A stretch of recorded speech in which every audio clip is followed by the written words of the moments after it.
Buenas noches, noctámbulos. Un hombre atormentado y una noche espeluznante. Apaguen la luz, tomen asiento, que empezamos. El devorador de fantasmas, de Howard Phillips Lovecraft y Clifford Martin Eddy. Locura. Quisiera poder pensar así, pero cuando estoy a solas, tras caer la noche, en los desolados lugares a donde me llevan mis vagabundeos, y escucho cruzando los vacíos infinitos, los ecos demoníacos de esos gritos y gruñidos, y ese detestable crujido de huesos, me estremezco de nuevo con el recuerdo de aquella espantosa noche.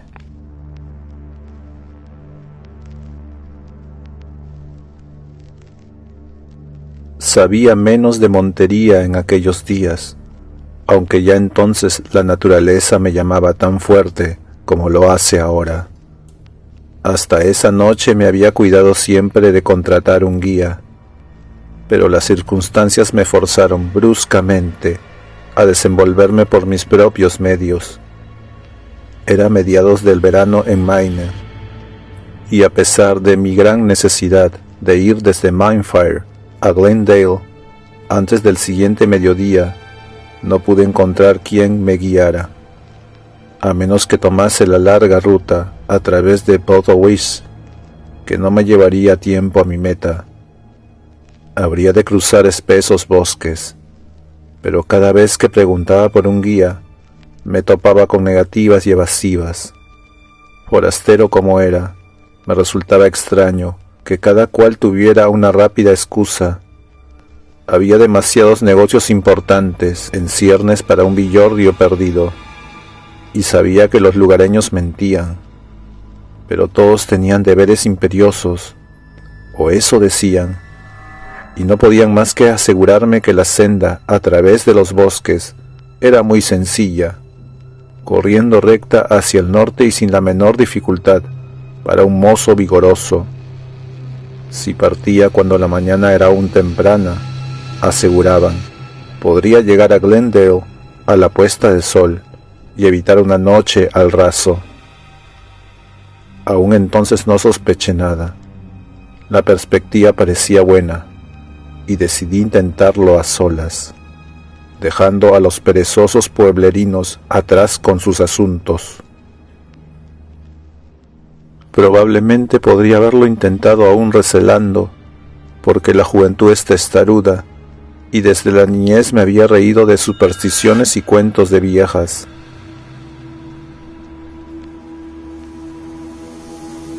Así, antes que el sol se estuviera en alto, me había encaminado entre los árboles por la trocha serpenteante, con el almuerzo en la mano y la automática en el bolsillo, y el cinturón repleto de crujientes billetes de gran valor. A juzgar por las distancias que me habían dado y el conocimiento de mi propia velocidad, supuse que llegaría a Glendale un poco después del ocaso, pero sabía que retrasándome durante la noche, por algún error de cálculo, tenía suficiente experiencia en acampada como para no amilanarme. Además, mi presencia en el punto de destino no era verdaderamente necesaria hasta el mediodía siguiente. Era el clima lo que amenazaba mis planes. El sol, conforme subía, abrasaba aún a través de lo más espeso del follaje, consumiendo mis energías a cada paso. A mediodía mis ropas estaban empapadas de sudor, y me sentí flaquear a pesar de toda mi resolución. Al internarme más profundamente, obstruido y en muchos puntos casi bloqueado por la maleza, debían haber pasado semanas, quizá meses, desde que alguien atravesara aquella ruta, y comencé a preguntarme si después de todo podría cumplir mi programa. A fin, sintiéndome verdaderamente famélico, busqué la zona más profunda de sombra que pude encontrar y procedí a almorzar el tentempié que el hotel me había preparado.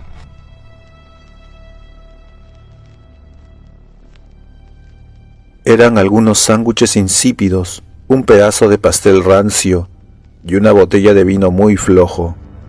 Aun no siendo un suntuoso festín, fue bastante bienvenido por alguien en mi estado de acalorado agotamiento. Hacía demasiado calor para que el fumar fuera gratificante, así que no saqué mi pipa. En cambio, cuando hube acabado mi comida, me tumbé a lo largo bajo los árboles, tratando de reposar un rato antes de emprender la última etapa de mi camino. Supongo que fui un estúpido por beber ese vino, porque flojo como era, fue bastante para rematar el trabajo que un bochornoso y opresivo día había comenzado.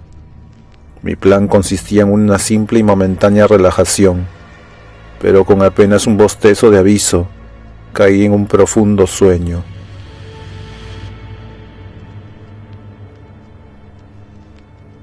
Cuando abrí los ojos, el crepúsculo se cerraba a mi alrededor. Un viento acariciaba mis mejillas, devolviéndome rápidamente mi pleno sentido, y mientras ojeaba al cielo, vi con aprehensión que apresuradas nubes negras estaban creando un sólido muro de oscuridad, indicio de violenta tormenta. Ahora sabía que no podría llegar a Glendale antes de la mañana, pero la perspectiva de una noche en los bosques, mi primera noche de acampada solitaria en la espesura, parecía muy repugnante bajo esas especiales condiciones. En un instante resolví avanzar durante un rato al menos, con la esperanza de encontrar algún cobijo antes que la tempestad se desencadenara. La oscuridad se extendía sobre los bosques como un pesado manto. Las nubes bajas se tornaban aún más amenazadoras y el viento arreciaba a un verdadero vendaval. El relámpago de un distante rayo iluminó el cielo, seguido de un ominoso retumbar que parecía esconder algún maligno propósito. Entonces sentí una gota de lluvia sobre mi mano tendida, y todavía caminando automáticamente, me resigné a lo inevitable. Otro momento y había visto el resplandor, la luz de una ventana a través de árboles y la oscuridad. Pendiente de tan solo refugiarme, me apresuré hacia allí. Quisiera Dios que me hubiera dado la vuelta y huido. Había una especie de claro imperfecto, en cuya parte más alejada, con su saga contra el bosque primitivo, se levantaba una construcción. Había esperado encontrar una choza o una cabaña, pero me detuve sorprendido cuando divisé una casita limpia y de buen gusto, con tejados de dos vertientes, de unos 70 años de antigüedad, a juzgar por su arquitectura, aunque todavía en un estado de conservación que demostraba la atención más celosa y civilizada. A través de los pequeños paneles de una de las ventanas inferiores brillaba una intensa luz, y hacia ella, azuzado por el impacto de otra gota de lluvia, me apresuré cruzando el claro, aporreando ruidosamente las puertas tan pronto como alcancé las escaleras. Con prontitud mis golpes tuvieron respuesta, en una voz profunda y agradable que pronunció una sola palabra: «Adelante». Empujando la puerta desentrancada, entré en un penumbroso salón, alumbrado desde un zaguán abierto a la derecha, más allá del cual había una habitación, atestada de libros con la ventana iluminada. Mientras cerraba la puerta exterior a mi espalda, no pude por lo menos que reparar en un extraño aroma en la casa, un perfume débil, elusivo, casi indefinible, que de alguna forma sugería a animales. Mi anfitrión, supuse, debía ser un trampero que regentaba sus negocios allí mismo. El hombre que había hablado se sentaba en una amplia butaca, junto a una mesa central de mármol, con su forma enjuta envuelta en una larga bata gris. La luz de una poderosa lámpara de petróleo resaltaba sus facciones agudas y afeitadas, con lustroso y fino cabello largo y bien peinado, regulares cejas castañas que se unían en ángulo inclinado sobre la nariz, orejas bien formadas, emplazadas abajo y atrás en la cabeza, y amplios y expresivos ojos grises, casi luminosos en su interés. Al sonreír una bienvenida, mostró un magnífico juego de firmes dientes blancos, y mientras me señalaba una silla con un ademán, me percaté de la delgadez de sus delicadas manos, con largos y ahusados dedos de rojizas y almendradas uñas, ligeramente curvas y exquisitamente manicuradas. No podía menos de preguntarme por qué un hombre de tan avasalladora personalidad podría elegir la vida de un recluso.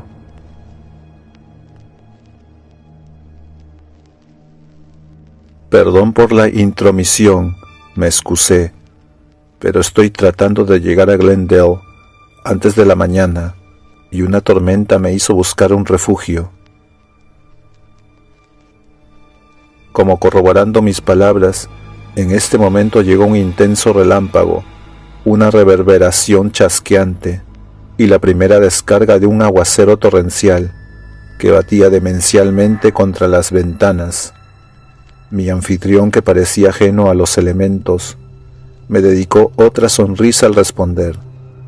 Su voz era entonada y bien modulada, y sus ojos mostraban una serenidad casi hipnótica. Sea bienvenido a la hospitalidad que yo pueda ofrecerle, aunque me temo que no sea mucha. Tengo una pierna tullida, por lo que tendrá que hacerse cargo. Si tiene hambre, encontrará abundancia en la cocina. Abundancia de comida, no de ceremonia. Creí detectar una levísima traza de acento extranjero en su tono, aunque su lenguaje era fluido e idiomáticamente correcto. Alzándose a impresionante altura, se dirigió hacia la puerta con largos y renqueantes pasos, y me percaté de los brazos inmensos y velludos que colgaban a cada lado, un curioso contraste con sus delicadas manos. «Venga», invitó. «traiga la lámpara con usted. Puedo sentarme igual de bien en la cocina que aquí». Le seguí al salón y a la habitación de más allá, y en esa dirección descubrí el montón de leña en la esquina y el aparador del muro. Unos instantes más tarde, mientras el fuego brincaba alegremente, le pregunté si no debería preparar comida para dos, pero él declinó cortésmente. «Hace demasiado calor para cenar», me dijo. «Además, he tomado un bocado antes que usted llegara». Tras lavar los platos dejados por mi solitario refrigerio, me senté un rato, fumando satisfecho mi pipa. Mi anfitrión formuló unas pocas preguntas sobre los poblados vecinos, pero cayó en un sombrío mutismo cuando supo que era un forastero. Mientras guardaba silencio, no pude menos que sentir una calidad de extraño en él, un algo insólito y soterrado que a duras penas podía ser analizado. Estaba casi seguro, por otra parte, que yo era tolerado a causa de la tormenta, más que ser bienvenido con genuina hospitalidad. En lo que respecta a la tormenta, parecía haberse agotado.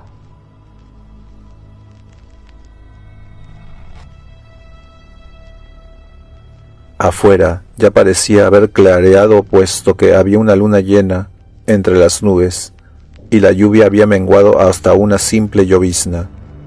Quizá, pensé, podría completar mi viaje después de todo, una idea que insinué a mi anfitrión.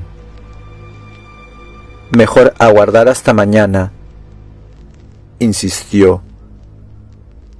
«Dice que está pensando ponerse en marcha. Ya hay sus buenas 3 horas para Glendale. Tengo 2 alcobas arriba, y es usted bienvenido a una si quiere quedarse». Había tal sinceridad en su invitación que disipaba cualquier duda que pudiera haber tenido acerca de su hospitalidad, y decidí que su silencio era el resultado del largo aislamiento de sus semejantes en estas soledades. Tras permanecer sentado sin proferir palabra durante el tiempo que tardé en fumar 3 pipas, finalmente comencé a bostezar. Ha sido un día más bien agotador para mí, admití, y creo que sería mejor que me fuera a la cama. Debo levantarme al alba, ya sabe, y retomar mi camino. Mi anfitrión agitó el brazo hacia la puerta, a través de la que podía ver el salón y las escaleras. «Venga», me indicó. «Lleve la lámpara con usted, es la única que tengo, pero no me importa sentarme en la oscuridad, la verdad. La mitad del tiempo no la enciendo cuando estoy solo. El petróleo es difícil de conseguir aquí y voy raramente al pueblo. Su alcoba es la de la derecha, al final de las escaleras». Tomando la lámpara y volviéndome en el salón para desearle buenas noches, pude ver sus ojos relucir de una forma parecida a la fosforescencia en la oscurecida estancia que había abandonado. Durante un momento pensé en la jungla y en los círculos de ojos que a veces fulguran justo más allá del radio de la hoguera. Luego subí las escaleras. Mientras alcanzaba el segundo piso, pude escuchar a mi anfitrión renqueando por el salón hacia la habitación de abajo y comprendí que se movía con seguridad de búho a pesar de la oscuridad. Verdaderamente tenía poca necesidad de la lámpara. La tormenta había acabado y al entrar en la habitación asignada la descubrí iluminada por los rayos de la luna llena que caían sobre la cama desde la ventana sin cortinas, orientada hacia el sur. Apagando la lámpara y sumiendo la casa en la oscuridad, a excepción de los rayos de la luna, olfateé un punzante olor que se imponía sobre el aroma del queroseno, el olor casi animal que había notado al entrar en el lugar. Crucé hasta la ventana y la abrí de par en par, inspirando profundamente el fresco y limpio aire nocturno. Cuando comenzaba a desvestirme, me detuve casi instantáneamente, reparando en el cinturón de dinero, aún situado sobre mi cintura. Quizá, reflexioné, convenía no ser imprudente o descuidado, ya que había leído acerca de hombres que aguardaban solo una ocasión para robar o incluso dar muerte a los extraños en el interior de sus moradas. Así, colocando las ropas de cama para hacerlas parecer a una figura dormida, alcancé la única silla de la estancia, entre las envolventes sombras, cargando y encendiendo de nuevo mi pipa, y tomando asiento para descansar o vigilar, según lo requiera la ocasión.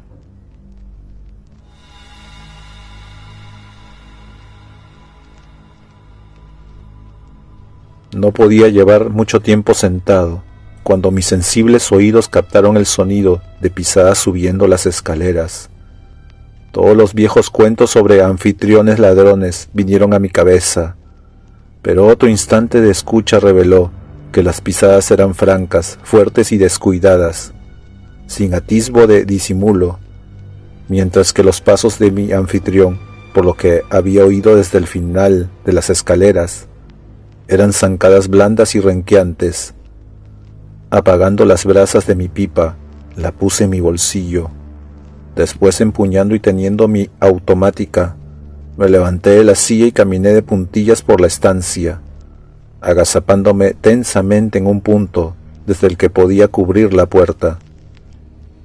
Esta se abrió y en el pozo de luz lunar entró un hombre que nunca había visto, alto, de anchas espaldas y distinguido, con el rostro medio tapado por la espesa barba cuadrada y el cuello cubierto con una gran pieza de tela negra, de un corte tan obsoleto en América que le señalaba indudablemente como extranjero.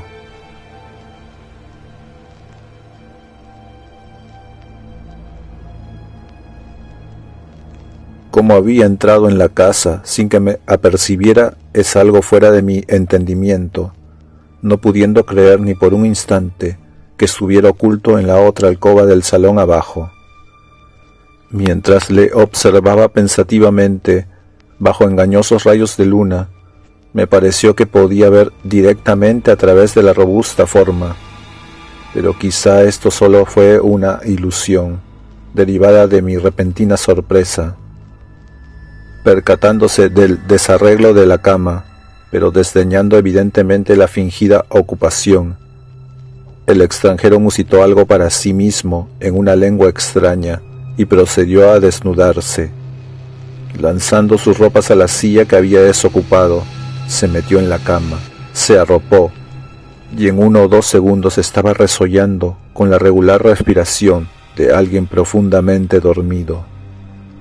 Mi primer pensamiento fue buscar a mi anfitrión y pedirle una explicación, pero 1 segundo más tarde decidí que sería mejor asegurarse que tal incidente no es una secuela de mi sueño de borracho en los bosques. Aún me sentía flojo, desmayado, y a despecho de mi reciente cena, estaba tan hambriento como si no hubiera comido nada desde el almuerzo del mediodía. Crucé hacia la cama y la alcancé, haciendo el hombro del durmiente. Enseguida, lanzando un ahogado grito de miedo enloquecido y atónito estupor, retrocedí con pulso palpitante y ojos desorbitados, puesto que mis dedos engarfados habían pasado directamente a través del durmiente, alcanzando únicamente las sábanas de debajo.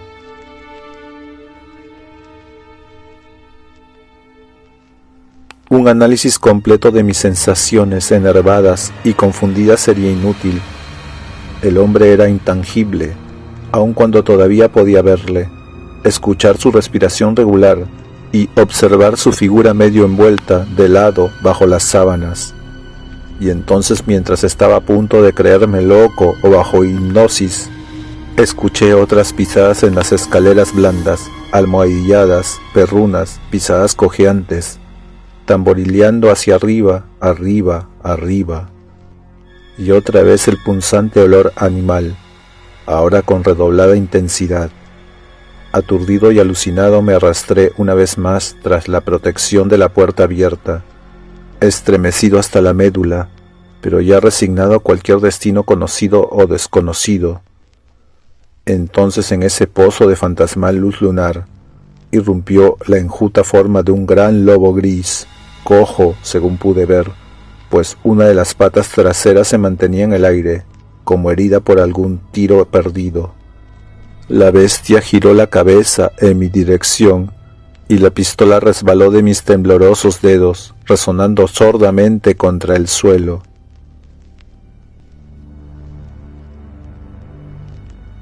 La ascendente sucesión de horrores había paralizado rápidamente mi voluntad y conciencia, porque los ojos que ahora fulguraban mirándome desde esa cabeza infernal eran los fosforescentes ojos grises de mi anfitrión, tal y como me habían observado a través de la oscuridad de la cocina.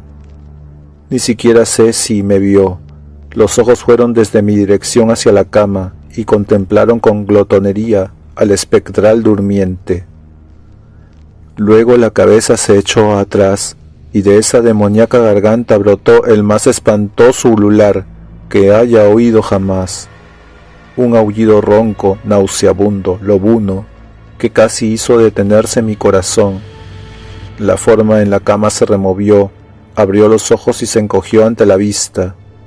El animal se agachó de forma estremecedora, y entonces, mientras la etérea figura lanzaba un grito de mortal angustia humana y terror que ningún espectro de leyenda podría falsificar, saltó directo hacia la garganta de su víctima, con los blancos y firmes dientes reluciendo a la luz de la luna, mientras se cerraban sobre la yugular del vociferante fantasma. El grito terminó con un gorgoteo ahogado en sangre, y los espantosos ojos humanos se vidriaron. Aquel grito me impulsó a la acción, y en un segundo había recuperado mi automática y vaciado el cargador en la monstruosidad lobuna ante mí, pero escuché el impacto de cada bala mientras se enterraba en el muro opuesto sin encontrar resistencia. Mis nervios cedieron. El terror ciego me lanzó hacia la puerta y me hizo mirar atrás para ver que el lobo había hundido sus dientes en el cuerpo de su víctima. Entonces llegó aquella impresión sensorial culminante y el arrollador pensamiento derivado.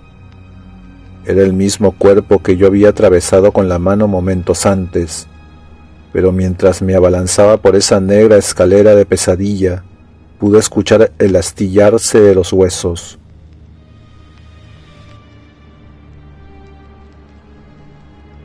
Cómo pude encontrar el camino de Glendale o cómo conseguí atravesarlo, supongo que jamás lo sabré. Solo sé que el alba me encontró en la colina al límite de los bosques, con la escarpada población bajo mis pies y la cinta azul del Catacúa centellando en la distancia. Destocado, sin chaqueta, con el rostro tiznado y empapado de sudor, como si hubiera pasado la noche bajo tormenta, renuncié a entrar en el pueblo hasta recobrar un poco al menos la compostura. Al fin emprendí camino colina abajo, por las estrechas calles empedradas de portales coloniales, hasta llegar a la casa Lafayette, cuyo propietario me miró intrigado. ¿De dónde vienes tan temprano, hijo? ¿Cómo traes esa facha? Acabo de llegar atravesando los bosques, desde Mainfar. ¿Has venido a través de los bosques del diablo, esta noche y solo? El anciano me dedicó una indispuesta mirada, mezcla de horror e incredulidad. ¿Por qué no?, repuse. No podría haberlo hecho a tiempo por el Potterwitz, y debía estar aquí a mediodía, a lo más tardar. Y esta noche hubo luna llena, Dios mío. ¿Viste algo de Vasily Okranikov o el conde? Oiga, tengo cara de tonto, ¿qué quiere, reírse de mí? Pero su tono fue tan grave como el de un sacerdote al replicar. Debes ser nuevo por aquí, hijito, si no sabrías todo acerca de los bosques del diablo, la luna llena, Vasily y el resto. Me sentí algo atontado, aunque sabía que no debía mostrarme demasiado serio tras mis primeras afirmaciones. Vamos, sé que se muere por contármelo, soy como un burro, todo orejas. Entonces contó la leyenda a su manera seca, despojándola de vitalidad y credibilidad por falta de colorido, detalles y atmósfera. Pero yo no necesitaba de la vitalidad o credibilidad que cualquier poeta pudiera haber dado. Rememorar lo que había presenciado y recordar que no había oído el cuento hasta después de haber tenido la experiencia y huido del terror de aquellos fantasmales huesos astillándose. Antes había unos pocos rusos instalados entre aquí y Mainfar. Llegaron tras uno de aquellos follones nihilistas. Allá en Rusia, Vasily Okranikov era uno de ellos. Un tío alto, delgado y bien plantado, con brillante pelo rubio y modales encantadores. Pero se decía que era un sirviente del demonio, un hombre lobo y un devorador de hombres. Se edificó una casa en los bosques, como a 1/3 del camino entre esto y Mainfar, y allí vivió solo. De vez en cuando llegaba un viajero de los bosques con algún cuentecillo extraño acerca de haber sido perseguido por un gran lobo con relucientes ojos humanos, como los de Okranikov. Una noche alguien le pegó un tiro al lobo, y la siguiente vez que el ruso vino a Glendale cojeaba. Eso encajaba todo. Ya no eran simples sospechas, sino hechos probados. Entonces mandó a Mainfar por el conde. Su nombre era Fedor Chernevsky, y había comprado la vieja casa Flower, de tejado a 2 aguas, en State Street, para que acudiera a verle. Todos previnieron al conde, que era un buen hombre y un espléndido vecino, pero él dijo que sabía cuidar de sí mismo. Era la noche de luna llena. Era valiente como él solo, y cuanto hizo fue pedir a alguno de sus hombres, que tenía cerca del lugar, que le siguieran a casa de Vasily si no volvía en un plazo prudencial. Así lo hicieron. Y me dices, hijito, que has estado cruzando esos bosques de noche. Ya le digo que sí. Traté de no parecer un embustero. No soy ningún conde, y heme aquí para contarlo. Pero, ¿qué encontraron los hombres en casa de Ukranikov? Encontraron el cuerpo destrozado del conde, hijito, y un fibroso lobo gris agazapado sobre él, con fauces ensangrentadas. Puedes suponer lo que era el lobo, y se cuenta que cada luna llena. Pero, hijito, no viste ni oíste nada. Nada, hombre, y dígame qué pasó con el lobo o con Vasily Ukranikov. Toma, lo mataron, hijo, lo llenaron de plomo y lo enterraron en la casa, y luego prendieron fuego al lugar. Sabe que esto fue hace 60 años, cuando yo era un crío, aunque lo recuerde como si fuera ayer. Me volví con un encogimiento de hombros. Todo eso sonaba demasiado extraño, estúpido y artificial a plena luz del día. Pero a veces, cuando estoy a solas tras la caída de la noche, en lugares desiertos y escucho los ecos demoníacos de esos gritos y bramidos, y ese detestable crujir de huesos, vuelvo a estremecerme con el recuerdo de aquella espantosa noche.